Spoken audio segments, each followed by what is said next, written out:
Vienas iš būdų pateikti ataskaitą yra ją užpildyti išorinėme portale. Ataskaitos pildymui portale ties reikiamų laikotarpių paspauskite Teikti ataskaitą arba Peržiūrėti. Mygtukas Teikti ataskaitą bus matomos tuomet, kai dar nėra nei vienos priimtos ataskaitos versijos už tą laikotarpį. Jeigu bent viena versija yra priimta, bus matomas mygtukas Peržiūrėti. Ataskaitos versijų lange paspauskite mygtuką Pildyti. Būsite nukreipti į ataskaitos versijos pildymo langą. Pirma užpildoma bendroji dalis. Privalomi užpildyti laukai ties pavadinimu pažymėti žvaigždute.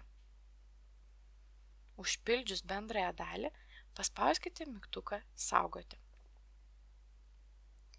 Jeigu prekyba nebuvo vykdyta, pažymėkite Prekybos nevykdymas. Jeigu prekyba buvo vykdyta, tuomet užpildykite prekių sąrašą. Prekių sąrašo pildymui paspauskite mygtuką Pridėti prekę. Prekės kodą galima pasirinkti iš sąrašo pagal prekės kodo fragmentą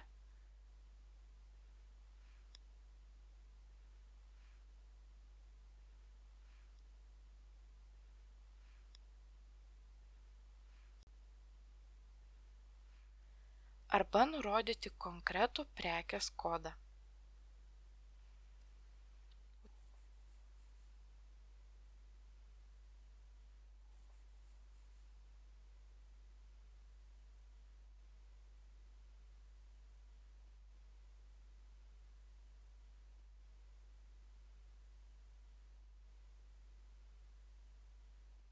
Užpildžius privalomus laukus, paspauskite mygtuką Saugoti.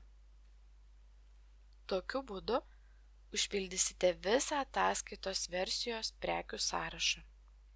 Taip pat, ataskaitą pildyti portale galima jau pildytos ataskaitos versijos pagrindu. Tam ataskaitos versijų lange ties reikiama versija paspauskite Kopijuoti. Patvirtinkite, kad norite teikti naują ataskaitos versiją. Būsite nukreipti į ataskaitos versijos pildymo langą, kuriame bus nukopijuoti pasirinktos versijos duomenys. Tolesnis pildymas atitinka pildymo portale logiką.